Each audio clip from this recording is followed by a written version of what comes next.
from the Goldberg-Jones Sports Desk, your 620 Rip City Radio headlines. Goldberg-Jones. Call 1-800-DIVORCE.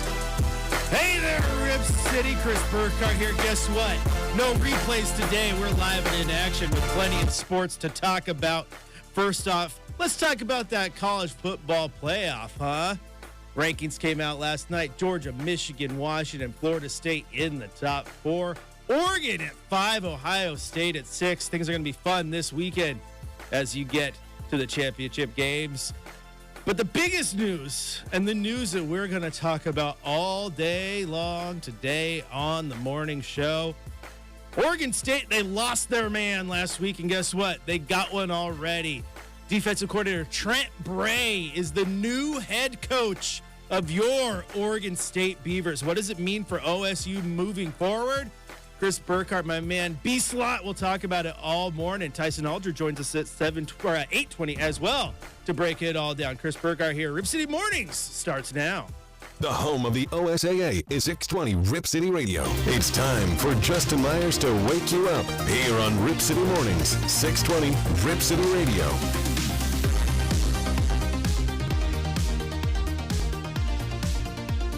Yesterday, we all woke up, saw the groundhog,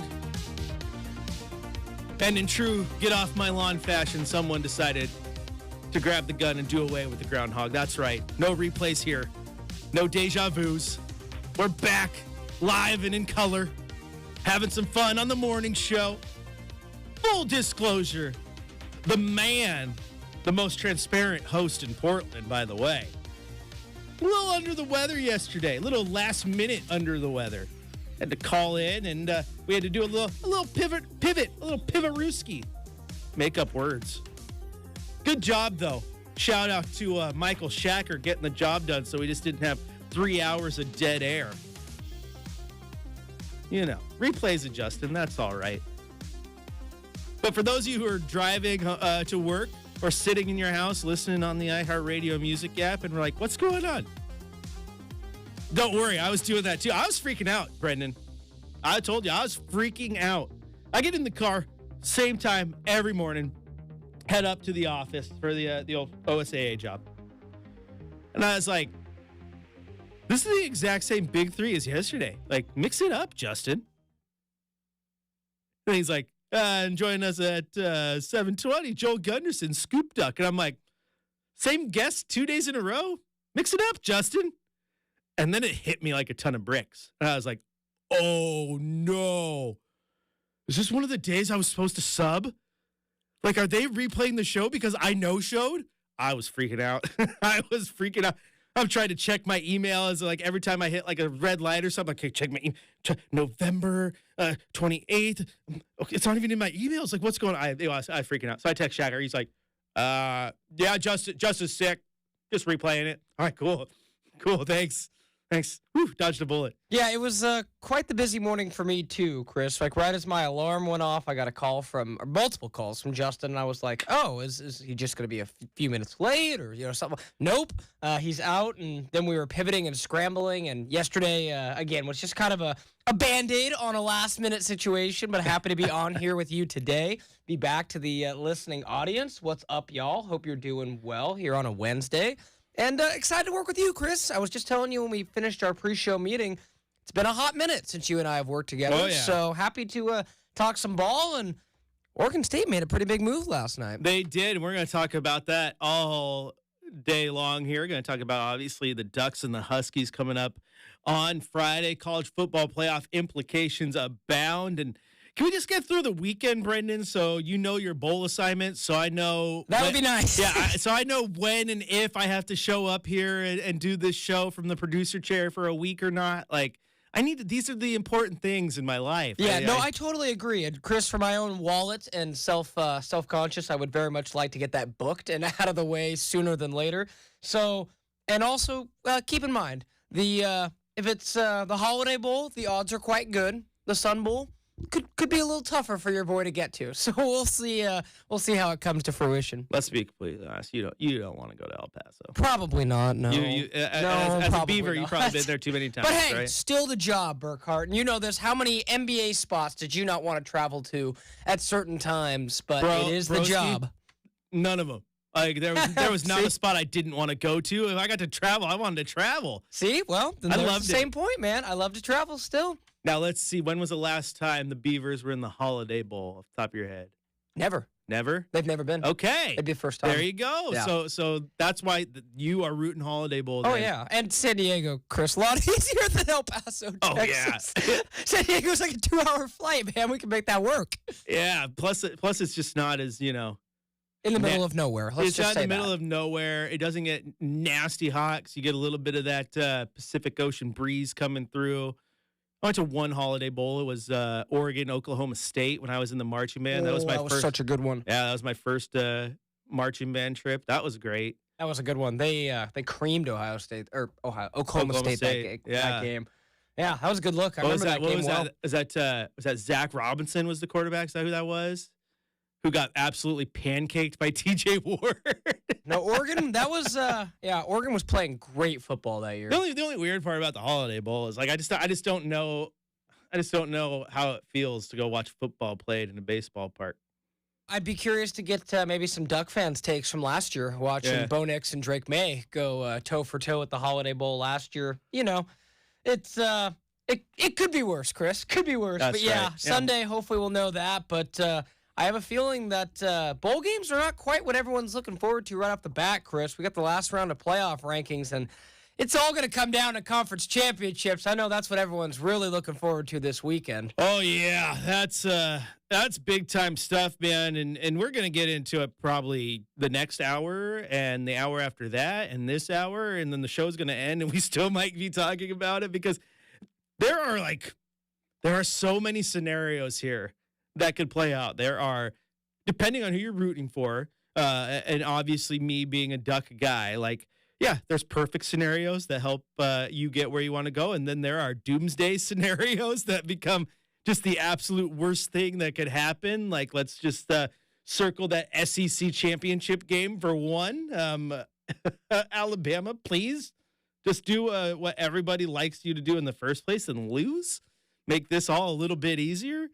But it's going to be an interesting slate of games, Brenden, and it all starts Friday with Washington and Oregon, which is an absolutely crazy game. Oregon goes in, loses by a touchdown on the road, loses by a field goal on the road at Washington.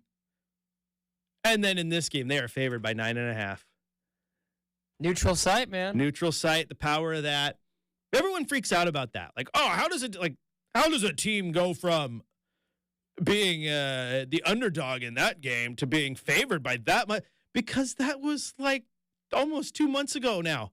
And the two teams played very differently since. Chris. The teams played very differently. It It is on a neutral site.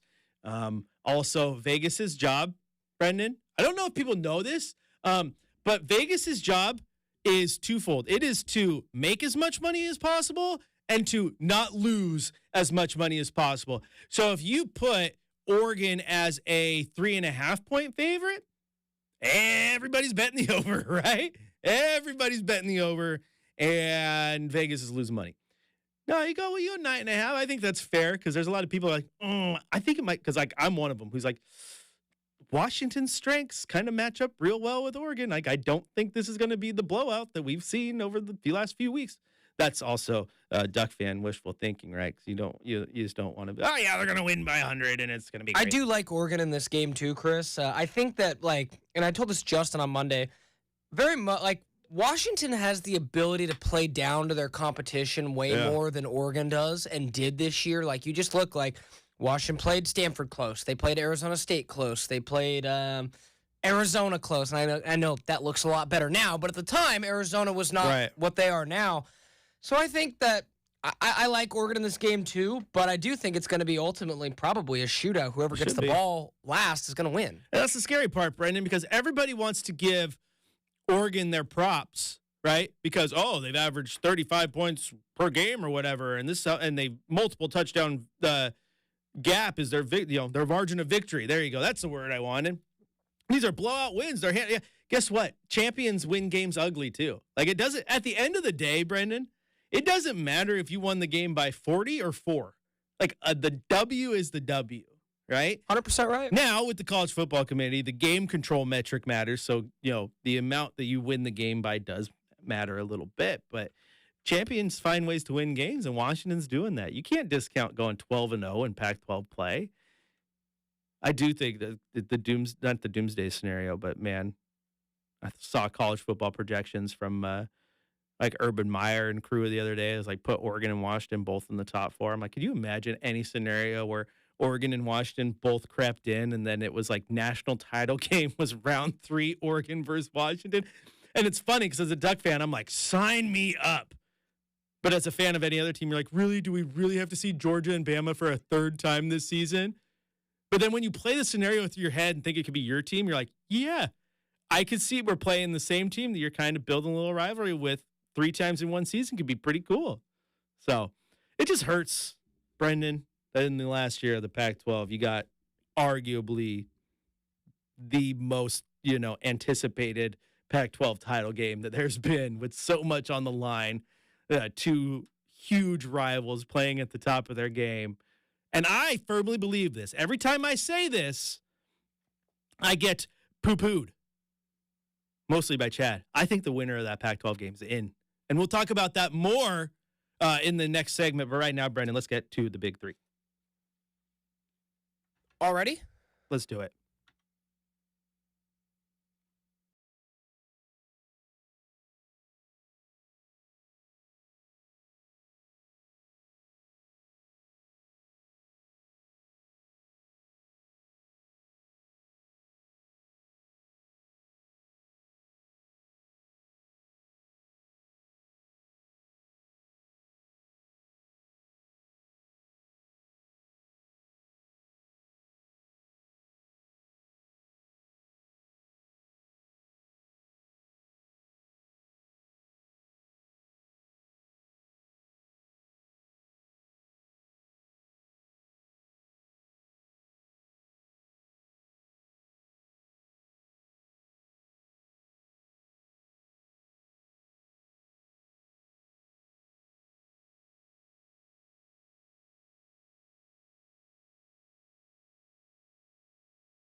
finally fell asleep about 11.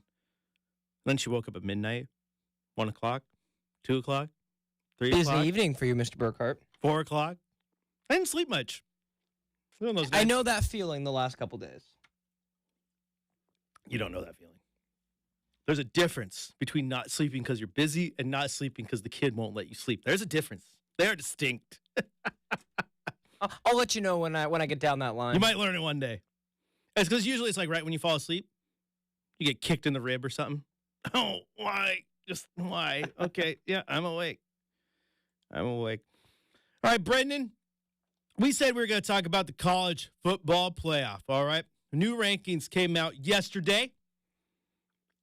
Georgia, not surprising, number 1. Michigan, not surprising, number 2. Washington, 3. Florida State, 4. Then things get a little bit interesting. Oregon at 5. Are you surprised they ended up at 5?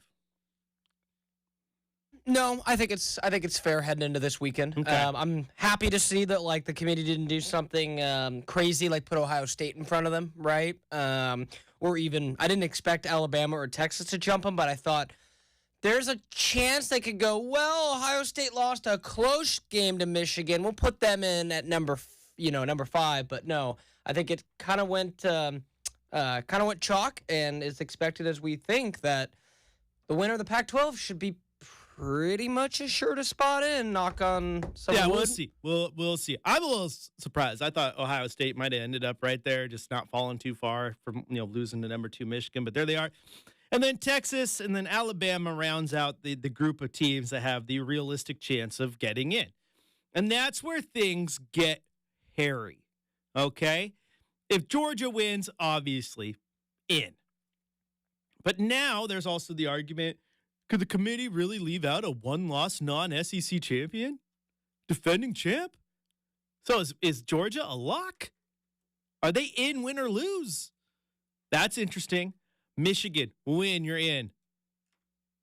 Now, Iowa, maybe they put up a fight. That defense is legit, but that offense is terrible. Against a good Michigan defense, they're not going to be able to move the ball. They're going to have to rely on defensive scoring, so they're not going to win that game. So now it just comes down to that 3 and 4 spot, right? And Florida State, if they beat Louisville, they're probably in, right? I mean, you're not going to leave out an undefeated ACC champ. The unfortunate part about that, if you look through the top 8 real quick, one more time, the 8, Georgia, Michigan, Washington, Florida State, Oregon, Ohio State, Texas, and Alabama. If I ranked those by personal belief of who is best and who is worst, record aside, just who is the better football team, Florida State is 8th out of those 8. But they're likely in for a win. So it comes down to Washington and Oregon battling out for that one last spot.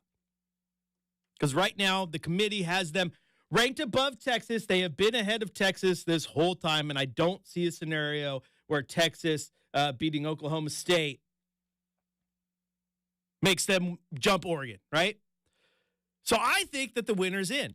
I think the winner of the Pac-12 championship is in. I think you're going to have a very hard time saying that obviously an undefeated Washington in without a doubt. But I think you're going to have a very hard time saying a one-loss Oregon is out, considering how well they've been playing over the last few weeks. But, Brenden, what if Alabama wins? Does Alabama jump from 8 to in? And the answer is probably yes. So say Florida State wins, Oregon wins, Michigan wins, Bama wins. You might be looking at a Michigan 1, Georgia 2, FSU 3, Alabama 4 situation, right? And that way you get Michigan, Bama, round 1, Georgia, FSU. Maybe you end up getting a Georgia-Bama championship game. Who knows? So the problem I have with that, Chris, and you're right. If I was a Duck fan, that would be the scenario that would scare me a little bit, or even a Washington fan for that matter. Because at the crux of that, I give credit to the guys, the national show that's on before us. They had Petros Papadakis on this morning. Two pros and a cup of Joe? Yes, sir. And they were just kind of mentioning that, if that scenario happens, like Petros was saying, that one of the issues he has with this playoff, and, it's not like it's particularly going to get better as it expands, is that right now you can have a non-conference champion make the college football playoff. And it's like, you look at it two ways, right? Say Georgia loses. By the letter of the law, not being a conference champion, they shouldn't be in. But are you not going to put in the team who's the two-time reigning national championship? So there's some bias there. So, like, I think ultimately it's not even just as simple, Chris. It's like win and you're in. There's a lot of, like, not even style points, but, like, for lack of better terms, SEC bias that needs to be overcome. Without a doubt. Without a doubt, because here's the interesting thing, Brenden, because this is what everyone leans to. And this is why I like having you on. Like, if there's a wheelhouse for me, it's basketball, right? Covering the Blazers for the last 10 years. If there's a wheelhouse for you, college football, the Beavers. So this is why I ask you. This is why I get a little bit frustrated when that narrative is, oh, the defending champ. Unlike in so many other sports, right? The Georgia team on the field right now isn't the Georgia team that was on the field last season, right? Which isn't the Georgia team that was on the field 2 seasons ago. So it's not like, okay, we've got to respect that they won that. No, college football, for all intents and purposes, tries to, but then there are media biases, right? But the schedules, like if it was behind me and you could see it, the schedules and the records and everything that happens in 2023 is on a whiteboard, right? And the minute 2024 starts, you take an eraser, it's gone, you start over, you should forget it because it's an entire new year, right? Especially with the transfer portal, things get crazy, right? Imagine like if you did that in any other sport, right? What if the 49ers were struggling, right? Yeah, well, they actually deserve a higher seed in the playoff, Brenden, because they were in the NFC Championship game last year. Oh, yeah, that's right. That's not how it works. College football is a year-to-year sport, but that bias is real, Chris. The fact that, like, nobody has, right? You're gunning for 03-04 USC to try. Like, nobody has won 3 straight since. Right. I know it's happened. I'm pretty sure. Somewhere down the line. Yeah, somewhere down the line. Maybe it hasn't. But, the fact that it's been so long, like, Chris, who's going to be the person in that room to say, yeah, no, Georgia's out if they say lose to Alabama by like 5. Right. But that's the tough part too, though, because how come, and it's all because the two biases here. Oh, they're defending champions. Again, that was last year, and they play in the SEC. But how come the Pac-12 doesn't get the exact same love when you live through this all year long? Oh, Pac-12 might be the best conference this year, top to bottom. Pac-12 might be the best conference. Pac-12 might be the best conference. So it's undefeated team sitting there at number 3. If they lose, they're done. They don't get the same. Ohio State lost. Yeah, they're done. Well, Ohio State's not even playing in their championship game. Okay, that makes sense. Let's wipe them out. But Washington is. But how come there's no chatter about Washington deserving being? Well, if Oregon goes in to Allegiant Stadium and beats Washington by 3, Washington has the same argument that Georgia would in a loss, right? Yes, but without the teeth, because Washington doesn't have the style points the last 2 years, right? So it's like that's the point. That's the annoying part of all I agree, this. Wholeheartedly. I don't say this with any sort of revel, Chris. Like, I'm sitting here saying why these biases are real, and I don't like it because I 100% want to see one of these 2 Pac-12 teams in without a doubt, because I think the best football in the country, and arguably, in my opinion, on any given day, Washington and Oregon, you could sell me out as being the best team in the country. A couple years ago, even Georgia, like last year, maybe the year before, you could go, okay, Georgia's a wagon. Nobody's going to get them. Either one of the Pac-12 teams could win a national championship this year. I fully believe that. Oh, I think it's wide open right now, which is why the SEC championship game scares me, because Bama can win that game. But again, that when you talk about these biases and stuff, they do exist. Now, with college football playoff, everyone's talking about strength of schedule and Oregon not having the same strength of schedule that Texas or bad. I think strength of schedule, Brenden, again, overrated. Overrated. Because, Oregon only has beaten this many top 25 teams, and Texas has beaten this many top 25 teams. Yeah, because the Pac-12 cannibalizes itself like it does every single year, and the teams that were in the top 25 aren't in the top 25 by the end because they end up just beating each other because they play good football. So it happens. That's why strength of schedule, Dave Bartu, friend of the show, and college football savant, tweeting about how strength of schedule is actually used last by the committee. And it's only more so in tiebreaker situations where they prefer to use head-to-head and this and that. But game control is a metric that they value a lot, and Oregon is at the top of the country in that metric. Okay, you take away the Portland State game where they won by about 100. They're still, I believe, they would make them number 2 in margin of victory, which is game control. Like that's huge. That's why I think they're in. I think the winner is in. I think there's also, Brenden, I want to get your opinion on this. I know it's hard to do, but eye test and what you're seeing every single week has to matter as well, right? So, say Bama wins. Say Michigan wins. FSU wins. Oregon wins. There's no writing within all of this that says if you're undefeated, you're automatically in. Now, is Florida State the likely 4th team? Absolutely. But does Oregon have a case to jump an undefeated Florida State? I think without question they do. Because the eye test part of it, the how are they winning their games? Like Florida State doesn't look great right now. And personally, I think they're going to lose to Louisville. But sure. And I think there's a big possibility for that. And I think the other thing is, again, we talked about style points. That's a part of it too. But let's just look at, like, the committee's going to want, like, for lack of better terms, Chris, a sexy matchup, right? And you think about, like, right now, if you're that committee and you, in this context you mentioned, you strip everything else away, would you rather see go up against, let's just say Oregon could be in the mix for the 4 seed? Would you rather see Oregon with quarterback Bo Nix, who maybe is a Heisman Trophy contender, or at that point, at that point would have it, right? Yeah, I mean, I think he's gonna. I think the winner of. I think Penix still has an outside chance. I think winner. Yeah, I think winner of that game. I think it's pretty lock and key for Eugene, my friend. But we'll see. I don't like to but count regardless, the either that, Chris, or a backup for Florida State, who. Again, I know this week the entire narrative, and I love Kirk Herbstreit, and I love, he and that crew.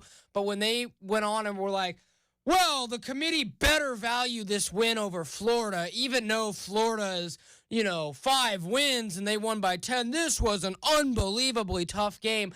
And I'm not discounting that. But the reality is you are where you are, and Florida State is not the same team they were with Jordan Travis under center. I know you told me, Chris, you didn't really believe in them all year. I haven't believed in them all year. That's totally fair. I haven't watched enough Florida State to really say one way or the other, but I can say this. If you, quarterback and quarterback play and offense are those style points that I mentioned, and Oregon's got all of it right now. Yeah, you'd have a hard – if Nix locks up that Heisman, you have a hard time – I mean, I would think so. I mean, it's that part of it is like I think it's tricky. If you're Oregon, and the only reason I'm saying Oregon instead of Washington here because Washington doesn't need style points. If Washington wins the game, they're in. They're in. Undefeated, Pac-12, they're in. And then in that case, if everything else happens, Florida State would probably be out if Alabama wins. But even then, that would be crazy, and I'd almost feel bad for Sooner fan that if a one-loss non-SEC champ gets that spot and they don't. But if you're Oregon, you need those style points again, right? That game control we talked about. So if you win this game and you win it big, that you leave no doubt, in my opinion. Now, if you win this game by 3, that's where people can start nitpicking. We'll see. I am a little upset, though, Brenden. You won't be upset by this because it doesn't involve the Beavers, okay? But We were so close. So close. Michigan had to get the win. There was just sliver of a chance that the playoff this season could be Oregon, Ohio State, Bama, and Florida State, which would be great that the very last year of the 4-team playoff would have matched the first year of the 4-team playoff. I was holding out hope just for storylines and things coming full circle. It's kind of fun. Plus, why not? But I think Oregon's in. I want them to be in, obviously, selfishly. But I think if you take the bias of being a Duck guy out of it, and I just want to look at if you just told me who are the 4 best teams right now, rankings aside, all the other different metrics, just give me eye test 4 best teams, the teams I would want to see play. It would be Georgia, Michigan, Oregon, and Alabama. If you ask me. And then Washington and Texas can fight for 5th. Florida State is behind them. This is why, though, Brenden, next season's going to be absolutely amazing. And this is more proof as to why you need that 12. Because the arguments that you can make when you start getting into, okay, who deserves the 11 seed, this 2-loss team or this 3-loss team? You know what I mean? It's a little bit easier, I think, to make those arguments. Is someone going to be left out? Possibly. But this season, and it happens all the time, but this one feels like maybe more so than any. There's going to be 2, maybe 3 teams not in the playoff, because all 8 those teams are worthy, who absolutely deserve a spot. And to your point, of the 8 teams that realistically have a chance to get into that college football playoff, I think any single one of them could win. I know Georgia, as people like to say today, as a wagon. Georgia is a wagon. Yeah, but they have weaknesses too. I think Bama can beat them. I think Oregon can beat them. I think Michigan can beat them. I think Washington can beat them. Would I bet for any of those teams to beat them? No. But could they? Yes. I think it's wide open. So that's why I selfishly want the Ducks to get in, Brenden, and I think they will. I think they will. Man, college football is the absolute best. That's why you do it. That's why you're down there at Reeser every Saturday covering this thing and getting what's going on. What are the haps? That's why I tweeted out the other day. I said, hey, I know people follow me because I'm a Blazer guy, and every once in a while I send some Duck stuff. I don't got a ton of Beaver followers, but if you follow me for the Beaver content, follow my man Brenden. He's got his finger on the pulse. He knows what's up. He's better than some of those other guys who think they know what they're talking about. It has been quite the week at Beaver's Edge, Chris. We've been collectively killing it. So yeah, I know this son of a biscuit over here. It's been good, man. Like I said, I'm texting him last night trying to put together a show. I'm like, and hey, I'm sorry. Like, hey, dude, you got me. Justin's out. Should we get this guy? Should we do that? And he's like, yeah, stuff's going on. I totally spaced when I text you, by the way. I'm like, oh yeah, no, you're totally. There's like important news going on. I'm like, I'm doing a podcast on Trent Bray right now, but yeah, Chris, like, hit me up. Thanks for inviting me. Hey, man, it was last minute, but no, it was good times, and yeah, man, I'm happy to be here with you. And like I said, I never get a chance to really work with you, so yeah, man, we're killing it, crushing this morning, man. We're having fun. All right, gotta take a quick break here on the morning show, and we're gonna take a trip on campus, talk more college football. If you like college football, today's the day for you, because we are gonna talk plenty of college football, because it rules the world. I'm not alone, Brenden. Am I? Because I like college football more than I like the NFL, and I don't think it's debatable. It's not close. College football's awesome. Plenty more coming up right here on the morning show on your home of the Blazers, Rip City Radio 620.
All right, Brenden. I got some questions for you. You're gonna have fun with this. I'm gonna take this segment in a completely different direction. Okay? We're still gonna talk about some dude named Trent Bray. He's pretty important right now down there in Corvallis. But I was thinking during the break, I'm like, this is the short segment of the hour. Trent Bray deserves some more of our time because this is a little intense. But there's still college football related stuff to talk about, just not what you think, Brenden, because I'm going to throw you a curveball here. But let's do it. Let's go on campus. All right, Brenden. I'm going to make you laugh here. You're going to go, this is what happens when Burkhardt takes over. I want to talk about the real important stuff, okay? I saw this tweet the other day. It's kind of going viral. And it was, without telling me where you went to college, post a picture of your favorite campus restaurant to see if I can figure it out. So for you, my friend, what is the go-to? And don't give me the one that everyone, don't. I know it's good, but don't just give me local boys, okay? But what's the picture you're posting to show everybody you went to the Oregon State University? It's one of two. So, regardless, I'm going to stick to truth is truth, Chris. And for how much money I've given to local boys over the years, it has to hold up. I'd be remiss if I didn't. Here's the thing. I'm an islander, right? Yes. I judge my Hawaiian food very, very harshly. Yes. A, local boys, good. B, the sauce? Oh, I know, right? Broke the mouth. So, yeah, I would go with local boys. If you're going to say, hey, Brenden, go with another one just in case. American Dream Pizza. I ride for American Dream. American Dream Pizza. Solid. That cool little slice logo they got above the door. It's it's cool. Yeah, so I'd take a picture of that for sure. Okay. How about you? What do you got in Eugene, man? It's too easy. Now, if you go down to Eugene right now, it is wild because that area around campus does not look like it did when I was there. Granted, I graduated in 2011, but still, it's completely different. Eugene has bumped up, but there's still one little box shop that hasn't changed. The only thing about it that has changed in that decade is the prices, but the facade and everything looks the same, and that's Doco. Doco is my Eugene go-to. Like I was covering cross country championships in Eugene a couple weeks ago. For the old OSAA, my wife's like, yeah, you're gonna get me Doco and bring it home, right? I was like, yeah, I'm gonna get you Doco and bring it home. That is a picture of Doco, man. Maybe it's just because we were college kids, Brenden. Maybe you scrounge together that $7 or whatever it was to get a meal. But those college campus restaurants, man, they hit different.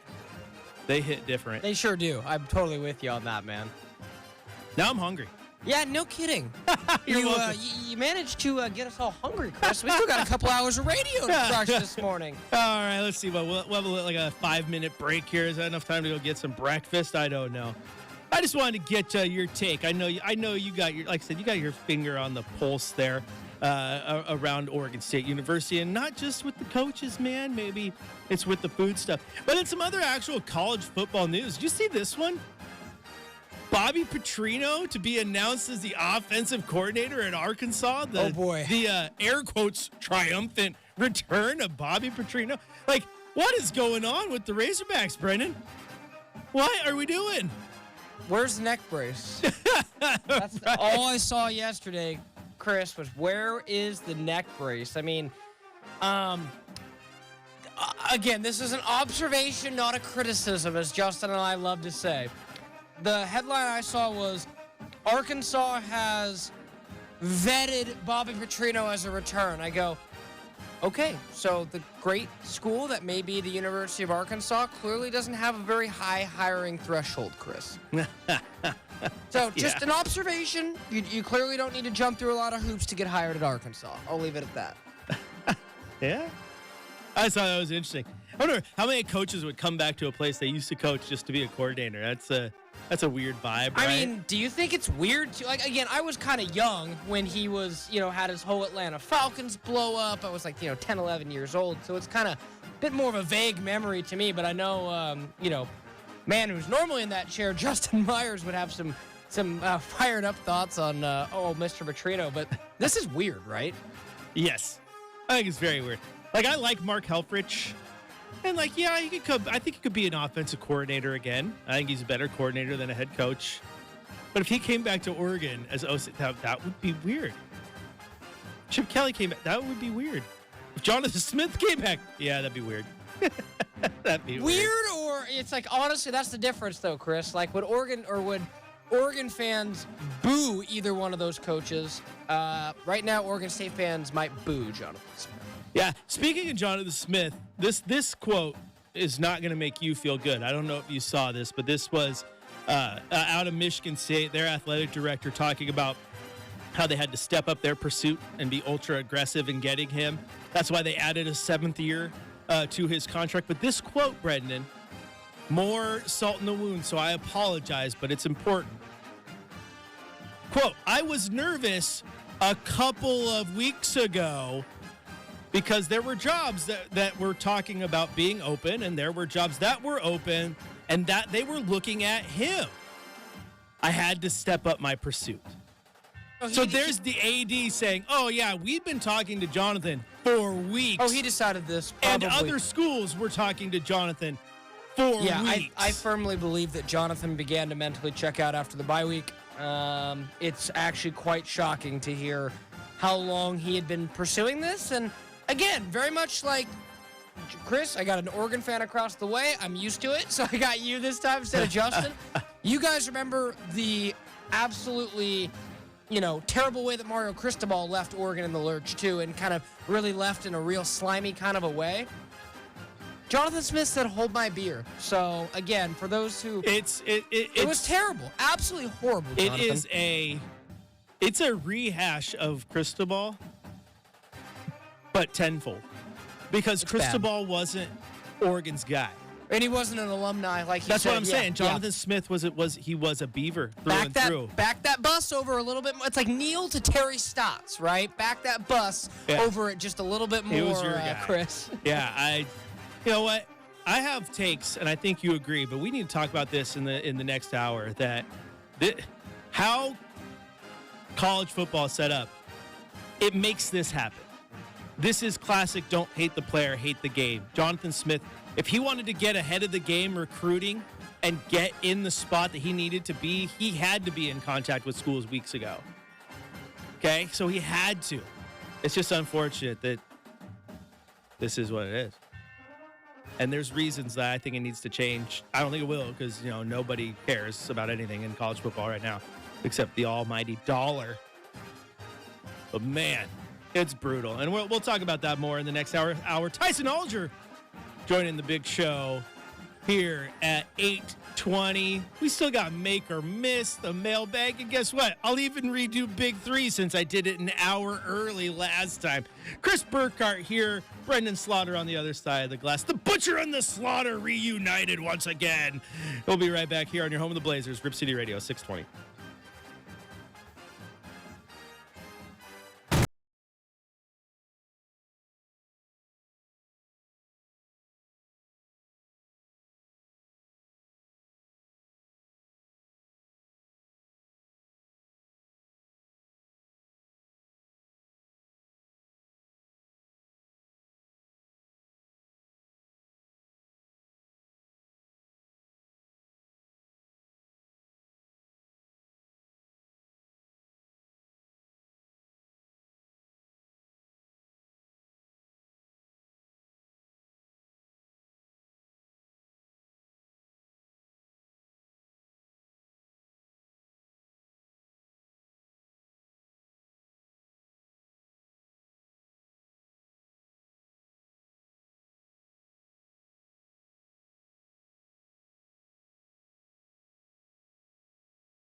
Here's what you need to know. From the Goldberg Jones Sports Desk, your 620 Rip City Radio headlines. Goldberg Jones. Call 1-800-DIVORCE. Hey there, Rip City. It is 7 o'clock in the morning. The sun is trying to peek over the Cascades to brighten our day. But that's all right, because with or without sun, we'll brighten your day right here on Rip City Mornings. News today. College football rankings came out last night, and the playoff is looking interesting. Georgia 1, Michigan 2, Washington 3, Florida State 4, Oregon sitting there at 5 with a chance to get in if they beat the Huskies on Friday. But you got to watch that pesky number 8 Alabama. If they upset Georgia, chaos ensues. But the biggest college football news of the day is coming out of Corvallis, where the Beavers have promoted defensive coordinator Trent Bray to fill the vacated spot left by Jonathan Smith. He is your new head coach of your Oregon State Beavers. Chris Burkhardt here. Hour 2 of the morning show starts now. The home of the OSAA is 620 Rip City Radio. It's RCM with Justin Myers, right here on your home of the Portland Trailblazers, 620 Rip City Radio.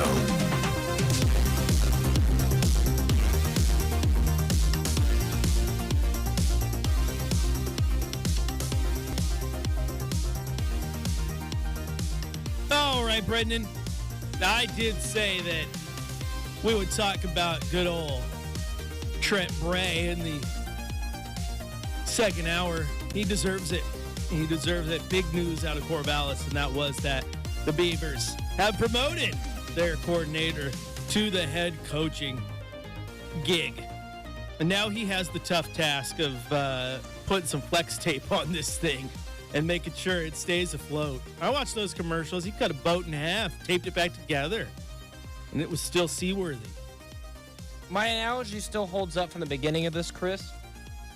Oregon State had to be Jack and Rose on the door of the Titanic. And so far, the door is still floating. We were checking out its buoyancy after Jonathan Smith, stepped on it, tried to shove it down to the depths of the Atlantic. But nevertheless, here we are. It's not all doom and gloom for Oregon State. And I think they hired the only and right choice, as you and I mentioned. And, for those who are keeping score at home, Chris, and one thing that we mentioned briefly yesterday, go check out the Beaver's Edge podcast for all my thoughts on Trent Bray's hire. Shameless plug. Shameless plug. Absolutely. Chris, did you know that Jonathan Smith had a losing record as a head coach before he hired Trent Bray and a winning record as a coach after he hired Trent Bray? I mean, he also took over the dumpster fire that was Corvallis. So, well, it just means that, he's clearly gotten one defensive coordinator hire wrong, and he has yet to prove in his coaching career he can win without Trent Bray. I'll give you guys credit. You Beaver fans quickly have moved on from Jonathan Smith. You kidding me? Yeah. No. Who? What? Because he got done dirty. Yeah. Who?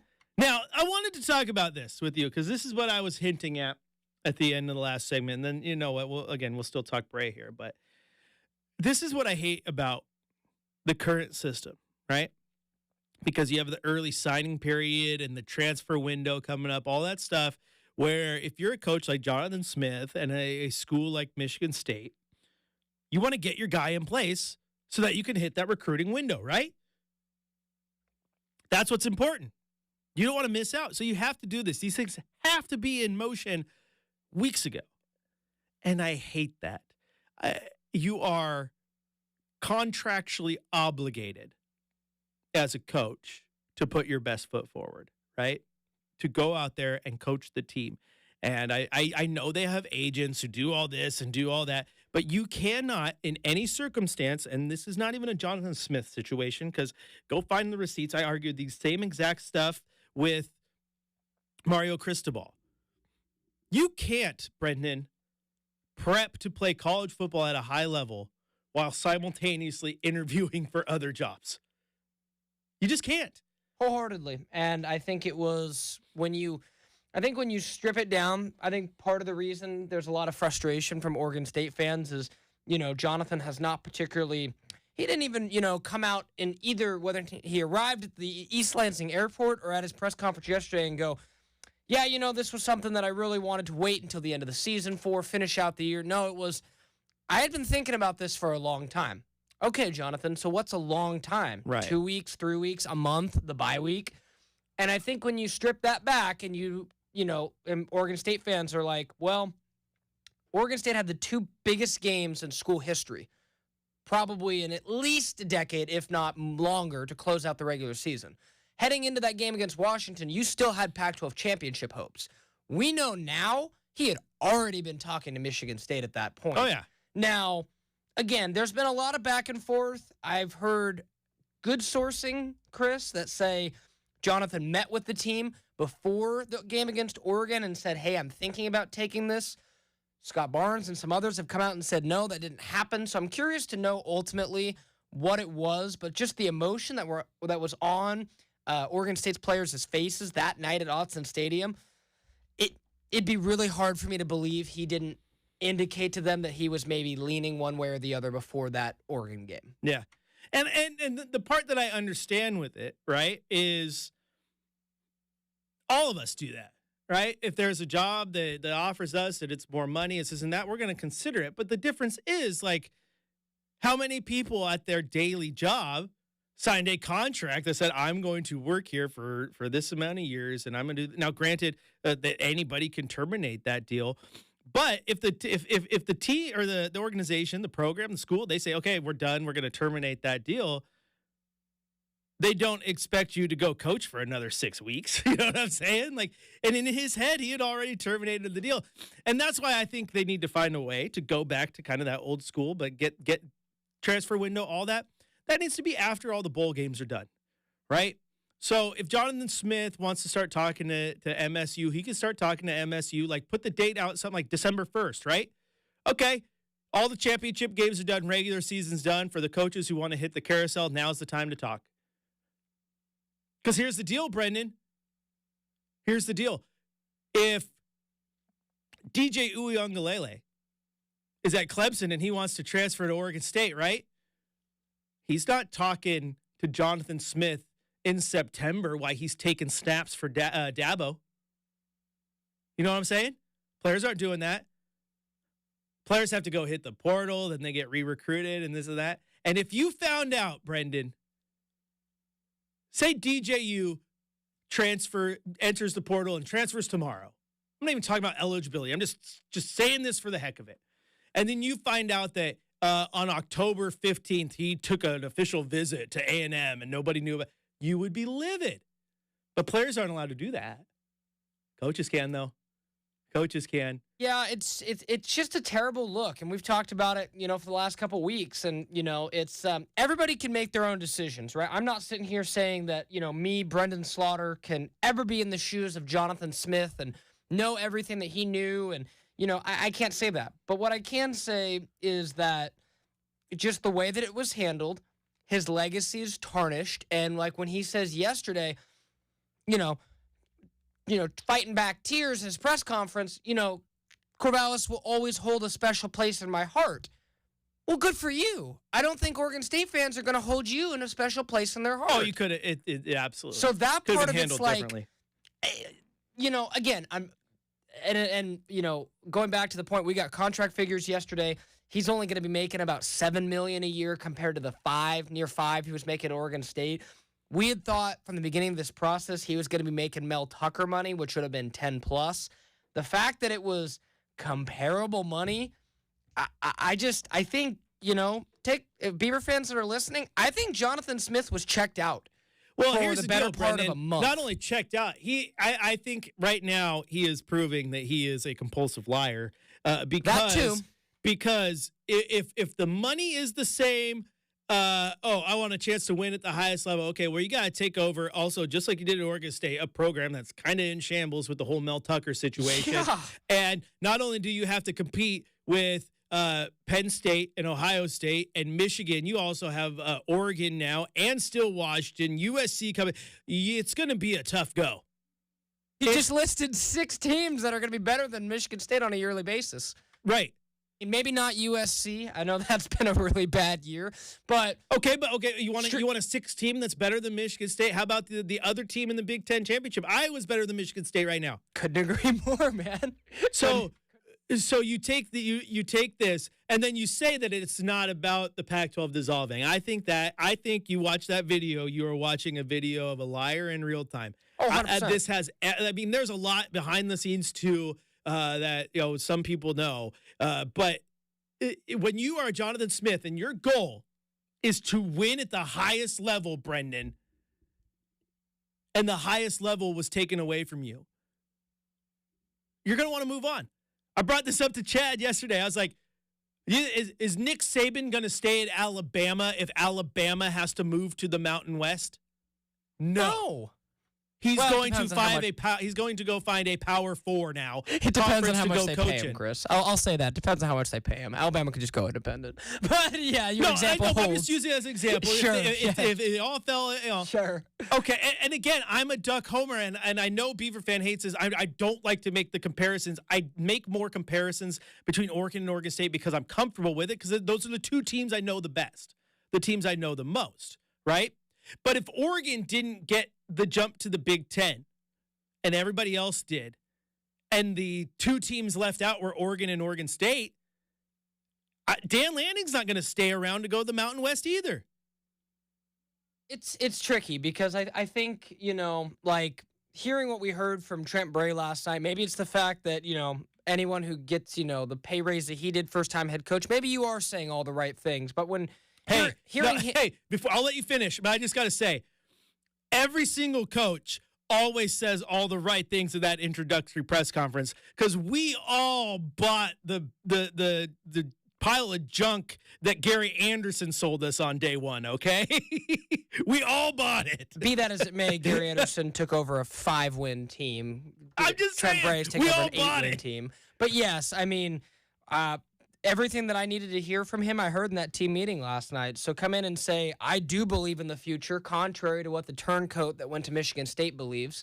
And, again, I think you're talking about 18 to 23-year-old kids, 18 to 23-year-old kids who I said earlier in the week, Anthony Gould, Oregon State's wide receiver, is a pretty good gauge for like an emotional leader on this team.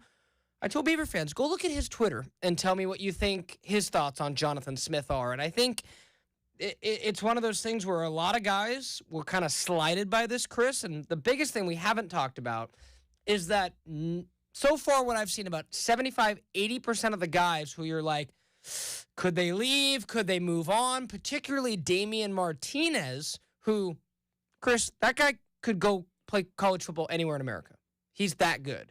He could go. Damian Martinez would be starting running back on almost any team he'd be on. And for him to, at least for now, say, I'm all in, it was looking pretty bad. The Titanic struck the iceberg on Saturday, Chris. But the lifeboats have arrived, man, and we're hanging on. We lost a few along the way. All right. Hey, Brenden, in the spirit of deja vu and repeating yourself like you guys did yesterday, for the people who tune in at 7 o'clock and were wondering, we should probably get to the big three again.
Chris, I'm a routine person, and yesterday, like, my entire routine was thrown off by, Justin calling me in the morning and then, connecting with Chad. And by the time we're all ready to make decisions, it's like, half hour to 6. And let me put it this way. It was the right move yesterday, but super glad to be back with you today because I was like, I didn't get into work yesterday, random as that was. So always be prepared to expect the unexpected, but thrilled to be back with you, man. Well, that's good.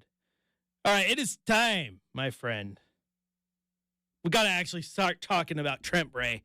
Not that Jonathan guy, if that even is his real name. Can't be trusted anymore. But the Beavers, they did what they should have done, and that was hire from within. Now, I told you this, that I love you. I love you and the collective you Beaver fan. I'm a Duck guy, but I'm not full on Homer who wishes upon the demise of my in-state rival. I am smart enough to understand that when Oregon State is good, things are great, right? It's good for my state. It's good for football. It's good for the rivalry. It's good for everything, right? So I am one of those Duck fans, Brenden, that, I don't like this, didn't wish for it. It happened. Don't blame the Ducks, though. It is not Oregon's fault. There are so many moving parts to this. I think we can blame Jonathan Smith's character. But you can blame Jonathan Smith, for leaving. In case you haven't heard, Chris, the pettiness isn't quite done yet. That's I'll okay. have to let it run for just a little bit longer. But don't worry, I won't be an overkill. That's okay. But it's interesting because I tweeted out as soon as the news came out that he was going to Michigan State. I don't know how Beaver fan feels, but I would take a look at Bray or Lindgren. Hiring from within is the best thing to do in this situation to keep some sense of continuity as this ship hits some very rough waters moving forward. Oh, man, I got called out. Oh, Lindgren's terrible. He's not even a good coach. Why would you want to hire him? Bray's all right, but he doesn't have enough experience. We don't need a first-year head coach. I'm sorry, guys. I know the wound is open and it hurts. But what was the realistic expectation that the coaching pool was going to be? Hey, you think like Lane Kiffin and Sarkisian and then Lincoln Riley and all these big names are going to be lining up to come coach at a university that has no conference and a murky future and craziness behind the scenes? No. Which is why Trent made so much sense. So much sense. Hire a guy who's been there with that roster, with those young men in that locker room, who they already respect, who can walk in that door and say, guys, I'm here. The other guy might have left, but I didn't. I'm here. I'm with you. That's big time. And to have a guy that's respectable, too. I mean, I brought up Gary Anderson earlier, but you were there for that. When Gary Anderson came in, it did not take long for him to ruffle feathers of some of the very, very respectable team leaders in that locker room. Let's just put it this way. I don't think Gary Anderson liked the senior class when he came in, right? Because they were his guys. And he rubbed them all the wrong way. And then there was the locker room kind of fell apart. Right. No, I think that, and then you talk about I think the other part of it too, Chris, is the fact that if you didn't hire Trent Bray, the potential for guys hitting the transfer portal like wildfire was true. Like everything you mentioned about the lack of a future, I mean, that's all true, but I think the bigger and more kind of immediate point was, were you going to start getting picked apart left and right like, a vulture picking at a carcass come this next week when the transfer portal opened? Because it's not a, dramatization, Chris, when I say, and we said earlier, Damian Martinez could get hundreds of thousands of dollars, if not millions, in NIL and go play for a elite team next year as their running back, right? Like, Oregon State doesn't have a ton of guys that could move, but, like, he's one of them. Aiden Childs, obviously another one. Their 4-star freshman quarterback. Does he follow Jonathan Smith, or does he stay, true to Oregon State? So I think getting Trent Bray was really, more than anything, Chris, like a stop the bleeding, circle the wagons. You're able to really maintain. You're going to maintain pretty much every staffer that didn't go with Jonathan to Michigan State. You'll have to make a few key hires. Offensive coordinator will be a big one. Offensive line too. But for the most part, I told, I mean this in the most positive way. Saturday was probably the darkest day for Oregon State fans, maybe in history, when you include everything. Even when Gary Anderson quit and left, still optimism there. You still had a conference. You still had a TV deal. So I think that Saturday was easily the darkest day in Oregon State history. People were down, not happy, not a lot of optimism. And slowly but surely, they got their guy. And we'll see if it pays off. As Chris said, the first-time head coach, you don't know. But best case scenario, Chris, you're hoping he is your Kyle Whittingham. Right. And that Jonathan Smith was the Urban Meyer, leaving Utah for Florida. Again, the best case scenario by far. Yeah, as you and I said, I mean, Oregon's doing all right with their first-time head coach, right? Very true. He hadn't been a head coach before. And so, yeah, and I don't even think Bray necessarily has to be the guy or the answer long term. Maybe he's not the coach in 6 years, but I do think he's the answer to get them through this moment in time. Because what you need to do is keep your head above water.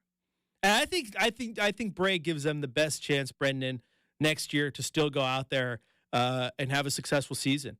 And with that schedule that's yet to be released, like they can still go be an 8-9 win team. They could still be good. They could still give you and all the other Beaver fans a reason to go to Reeser, right? On the plus side, I mean, with the full Mountain West schedule, and this is just pure college football homer of me. I'm like, well, I get to see a lot of teams I've never seen before. Like, that's kind of cool. I mean, at least, and for the first time in a really long time, Chris, I mean, even if they lose a few guys, right? This is a team that, they're going to lose some offensive linemen, things, they're going to have to replace. But, like, when you think, like, a schedule that, let's just say for the sake of argument, it doesn't include Oregon, that doesn't happen next year. Chris, who on Oregon State's schedule you're going to be like, yeah, they really can't beat? So Oregon State, like, again, will it be the same? No, but like, could you have the potential to go 10-2 or 11-1 or 12-0, which you'd have to get the respect to get into the, I think more like 11-1 or 12-0 to get into an expanded playoff. But at least you're going to be playing the San Jose States. I mean, your toughest team be Washington State. Yeah, who doesn't look very tough right now. Yeah, so, hey, but they did beat Oregon State this last year, Chris. I said that's why I said right now. They don't look good right now. Beaver they did look fans good to start the year. Washington State fans, man, they definitely got a lot in common. But no, I think there is hope. Yeah. And Saturday, Chris, there was not any of it. I want to see if Beaver fans are so petty in a good way, because not all petty is bad, right? But I want to know if Beaver fan is so petty that they show up to Autzen Stadium on October 5th in their Beaver gear just to boo Jonathan Smith. So so as you know, Chris, I am a legit journalist as yourself. If Oregon State happened to have a road game that weekend, I may venture down to Autzen Stadium myself. So, that's where my levels of petty could continue. But to be determined. Yeah, you can just go with the press credential. I mean, I did, Chris, him. I did kind of say my swan song, like on Friday night, after, I was sitting there with my colleague deciphering whether or not no decisions have been made means no decisions have been made. And as it turns out, no decisions have been made means every decision's made. The wife's already packing up the house and I'm leaving tomorrow morning. Right. But Chris, I said my swan song. I said goodbye to Autzen Stadium. And as of right now, I'm prepared in my head to never have an opportunity to go back as a credentialed media member. So you can get in. I'll let you. Chris, I'll get you in. I'll let you. All you got to do is, Rip City Radio. I'm here to cover this game. All right, Brenden, it's time. Hit that button. Make or miss. It bounces off the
But I'm sure also you saw he announced this upcoming season will be his last of Shark Tank, so he's not going to be on Shark Tank anymore.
Yeah, Seeing Bo hey. Nix make the throws that he made at Autzen Stadium on Friday, I felt very confident saying that. And unless he just implodes in the Pac-12 championship, I'd send out the ballot now. Yeah, I think so. I think he does. And here's the deal. I get that Jaden Daniels has some off the chart stats, right? However, as it has been pointed out, Bo Nix, his stats would be a little crazier too if he played in fourth quarters. He doesn't have a lot of fourth quarters under his belt. 2, winning has to count for something. And what LSU 8-3, something like that. LSU is still probably that record-wise without Jaden Daniels. They're still, LSU's always good. They got horses. They're still a 7-8 win team, right? The way Bo Nix played this year, Brenden, Oregon's not a one-loss team if he's not on it. They are probably a 3 or more loss team. Like, he has won games. That's how good he's been. And that has to count for something. It's not just an absolute race of who can get the most passing yards and touchdowns before the year's done.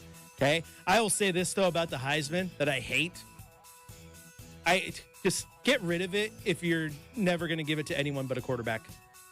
Guess what? There's really good running backs and wide receivers, too.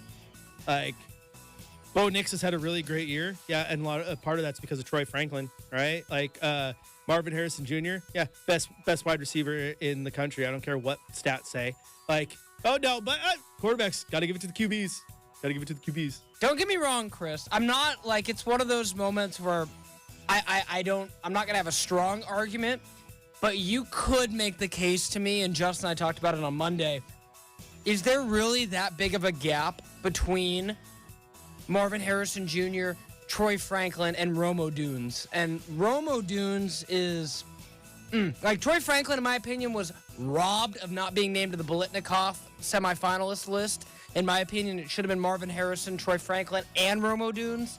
Obviously, I know Marvin Harrison's going to get the pizzazz being at Ohio State and following that great line of receivers. I mean, just take your pick. Garrett Wilson, Michael Thomas. I mean, just over and over guys who have turned out to be first-round picks. Chris Olave. But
A little under the weather. Hoping to be back tomorrow. Here I am, though. You can hear it every once in a while. I get a little nasally. I'm a little under the weather, too. But they're like, hey, you want to come fill in? I was like, does a bear, you know what, finish that saying? Showed up. That's what I do, baby. That's what I do. We're here. We're having fun. And I'll have to ask, though, Chris. Yo. Because you asked me, you're like, well, how come you didn't host? How much notice did you get when you were going to host said show? How much what? How much notice did you get that you were going to host this show? Yesterday late. Well, I got the official word. Like, not no, like I got an the hour. official word at like 6 o'clock yesterday. Okay, so more than like, half an hour. So, it was a little chicken with its head cut off going on Tuesday morning. I was sitting in that chair doing Rip City Drive, and it's 2:45, and all of a sudden Dwight and Chad, neither one are there. I'm like, guess what? I didn't prep a lick, and we are going live, baby. It's the Burkhardt takeover. I'm assuming they showed up. They do. I'm just saying. Like, there are times there are times when the fifth quarter, Chad likes to cut it close. Like he's like, I'll be right back. I'll go run and grab something, or he's coming up from Spirit Mountain because he did the pregame show down there. Right? Yeah. And then traffic hits. Like the other day, the show started at 9:30. He walked in like 9:20. Listened to the show listen to the game the whole time on the ride, and I was freaking out. I'm like, oh, I'm about ready to go. Here we go. Let's do this. That's what you do. That's what we do. All right, Brenden, you somehow, despite all the craziness last night with your mind focused on Corvallis, were able to find news from around the world to bring in for Worldwide Wednesday. Let's hear it. We searched far and wide, and we found the most random story you never heard. It's Worldwide Wednesday on RCM. All right, Chris, the first story today takes us to Disneyland. Uh-oh. And quite the story, and one that I'm curious to hear your take. And first I have to ask you, have you taken your kids to Disneyland? Have you ever been to Disneyland? Oh, broski. I went over the summer, took my kids for the very first time. By the time it was all said and done, we got home with the Disney sickness of we were there and hit all the germs that we hadn't seen in forever, and we all were puking by the end of it. But yeah, it was fun. Anyway, what you got? Yeah, so that's good to hear, because again, I could have come up with this great story, and you could have been like, no, Brenden, we've never been to Disneyland. I'm not ashamed of it. I'm a Disney adult, baby. So, Chris, I would assume that you and your young children have ridden It's a Small World. Oh, many a time. Okay, so I'm trying to figure out exactly when this was, Chris, but within the last couple days, folks at Disneyland on It's a Small World were shocked to find a streaker running through It's a Small World in nothing but his undergarments and glasses. So he just left a pile of clothes on the ground, and there is you can check it out on social media. Don't need to give it too many clicks, but there is video of this dude just kind of living his best life as a underwear-donned individual. The comments from the parents in the background were less than ideal, as, parents with a lot of kids all of a sudden see a semi-nude guy at Disneyland. So long story short, Anaheim police arrested the 26-year-old man on suspicion of indecent exposure and being under the influence of a controlled substance, Chris.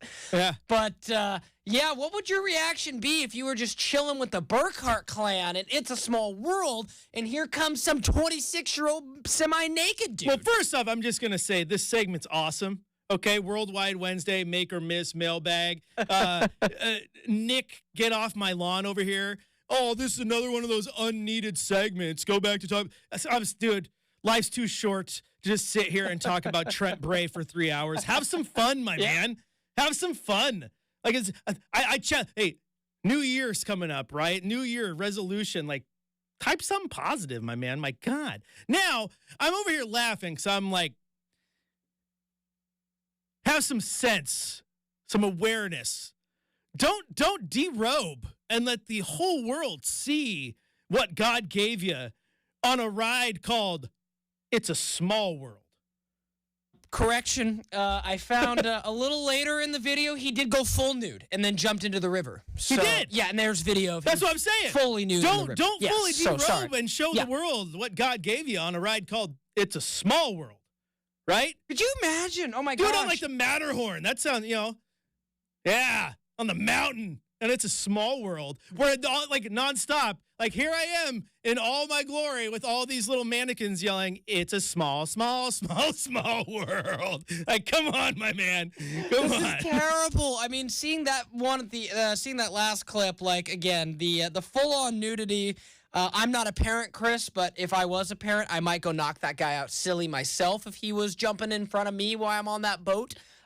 Justin and I like to talk about your dad strength that we feel that you have.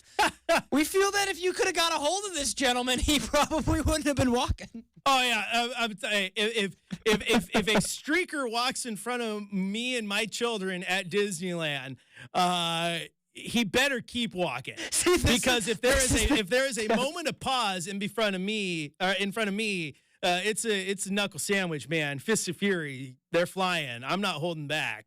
Put him in a chokehold or something. It's going down. I'm not. Here's the thing: if I see a streaker going through, it's a small world. The first thing I'm not doing is grabbing my cell phone and just let's take some video of this. No, I'm like, avert your eyes, children. And if he gets close, I'm going into subdue mode.